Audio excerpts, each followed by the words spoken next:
मेरे मोहल्ले का भिखारी भी मुझसे ज्यादा कमाता है। मैं होटल के बाहर ढाबे पर कटिंग चाय पीता हूँ, वो अंदर लड़कियों पर पैसे उड़ाता है। क्या सरकार है नशाबंदी करने वाली, अपनी आदतें बदलो, नहीं तो पछताओगे, बाद में नहीं मिलेगी तो बेमौत मारे जाओगे। मैंने कहा श्रीमती जी, नशाबंदी से सरकार को हर साल 1000 करोड़ रुपए घाटे का गम सहना पड़ेगा। उसका आने वाले बजट पर क्या असर पड़ेगा ये सोच कर पी रहा हूँ, मर मर के पी रहा हूँ।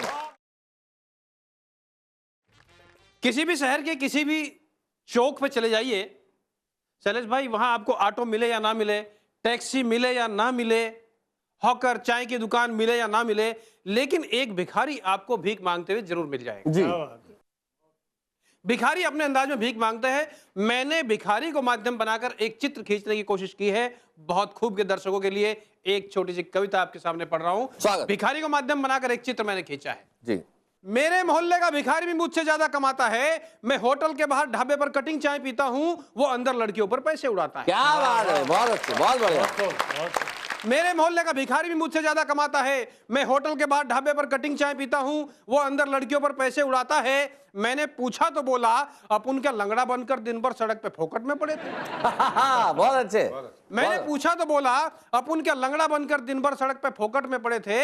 अरे दोस्त, कुछ साल पहले की बात है, हम भी अपनी डिग्रियां लेकर रोजगार दफ्तर की लाइन में खड़े थे। क्या बात है, बहुत बढ़िया, बहुत अच्छा। और तुम मुझसे होटल में पैसा उड़ाने की बाबत प्रश्न पूछते हो, तो प्रश्न मुझसे नहीं, प्रश्न इस देश की व्यवस्था के रखवालों से पूछो उनसे प्रश्न।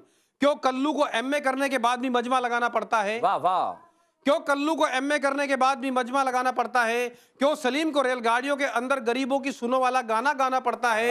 क्यों इस देश के युवक को काम पाने के लिए दिन भर जूती रगड़ना पड़ता है? और इस देश का जो व्यक्ति आदर्शों के पद चिन्हों पर चलता है, वो 2 वक्त भर पेट रोटी के लिए भी तरसता है। वाह वाह वाह, बहुत बढ़िया, बहुत अच्छे। इसलिए प्रश्न मुझसे नहीं, प्रश्न इस देश की व्यवस्था के रखवालों से पूछो उनसे प्रश्न।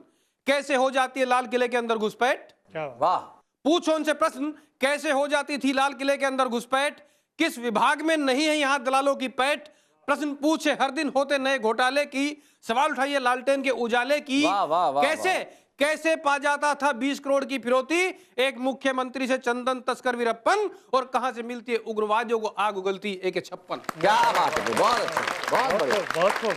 कहां से मिलती है उग्रवादियों को आग उगलती AK-56? यहां सच्ची बात कहने वाले को सरेआम टोक दिया जाता है और जिंदा औरत को तंदूर के अंदर झोंक दिया। क्या बात है, बहुत बढ़िया, बहुत खूब, बहुत खूब मुकेश। यहां सच्ची बात कहने वाले को सरेआम टोक दिया जाता है, जिंदा औरत को तंदूर के अंदर झोंक दिया जाता है। और आज जब बड़े बड़े सत्ताधीशों से लेकर एक दफ्तर के मामूली चपरासी तक रिश्वतबाजों के हाथ बिका हुआ है, ऐसे में यह भिखारी ही है जो आज भी अपने ईमान पर टिका हुआ है। बहुत बढ़िया, बहुत अच्छा। बहुत खूब। इसलिए भाई साहब, हम भीख मांगते हैं, हम रिश्वत नहीं लेते हम चंदा भी नहीं, हमारा कहीं कोई अवैध धंधा नहीं।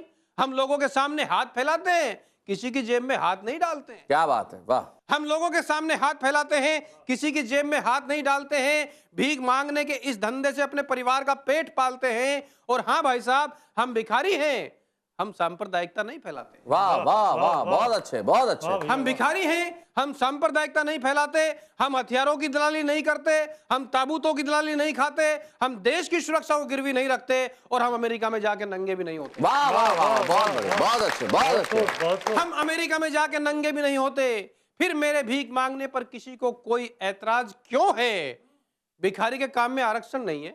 वाह वाह वाह वाह। भिखारी के काम में आरक्षण नहीं है, इस धंधे में भ्रष्टाचार नहीं है, इन्वेस्टमेंट के नाम पर एक कटोरा और एक गोनी खर्चनी पड़ती है, हमें किसी को दलाली देनी नहीं पड़ती है। क्या बात है, वाह वाह। हमें किसी को दलाली देनी नहीं पड़ती है, किसी भी सरकार के बजट का हम पर कोई प्रभाव नहीं है, शेयरों के भाव के उतार चढ़ाव से हमें कोई लगाव नहीं है। परंतु मुझे इस देश की व्यवस्था को देखकर होता बहुत गम है। आज आदमी को उसका एक पेट भरने के लिए उसके दोनों हाथ भी कम। क्या बात है, वाह वाह। आज आदमी को उसका एक पेट भरने के लिए उसके दोनों हाथ भी कम है। इसलिए कहता हूं भाई साहब, गलतफहमी में मत रहिए, आइंदा कभी भिखारियों का मजाक मत उड़ाइए।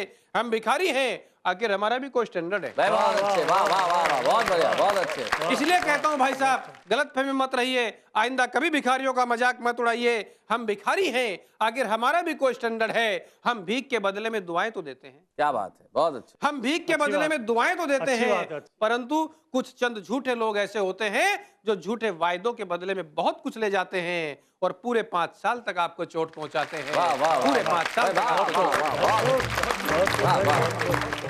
सरदारों की ओरिजिनल कैसी होती है मैं अगली पंक्ति में बता रहा हूँ। एक दिन मेरी ओरिजिनल पत्नी ने मुझको प्यार से पुकारा और पास बैठाकर बहुत मारा बहुत अच्छे, बहुत अच्छे। और फिर प्यार से समझाते हुए बोली, सरकार है नशाबंदी करने वाली, अपनी आदतें बदलो नहीं तो पछताओगे, बाद में नहीं मिलेगी तो बेमौत मारे जाओगे। मैंने कहा, श्रीमती जी, नशाबंदी से सरकार को हर साल 1000 करोड़ रुपए घाटे का गम सहना पड़ेगा, उसका आने वाले बजट पर क्या असर पड़ेगा ये सोच कर पी रहा हूँ, मर मर के जी रहा हूँ। बहुत अच्छे भाई, वाह वाह वाह वाह वाह, बहुत अच्छे। अगर नशाबंदी करेगी सरकार तो इस धंधे में लगे लाखों लोग जो होंगे बेकार, उनके बीबी बाल बच्चों के क्या होंगे हाल, ये सोचकर पी रहा हूँ, मर मर के जी रहा हूँ। क्या बात है, बहुत अच्छे। श्रीमती बोली, सारी दुनिया के बारे में सोचते रहते हो, सारे देश का गम तुम्हें है ये कहते हो, कभी मेरे बारे में भी सोचा है, कभी अपने बच्चों के बारे में भी सोचा है? मैंने कहा, श्रीमती जी, आप तो कोयले की खदान में से निकला हीरा है। मैंने कहा, श्रीमती जी, आप तो कोयले की खदान में से निकला हीरा है, बंदा आपको ही देख के जी रहा है। बहुत अच्छे भाई, बहुत बढ़िया जख्मी जी। और आपकी चमक देख के पी रहा है। रहा सवाल बच्चों का, तो बेटे मेरे चारों समझदार हैं।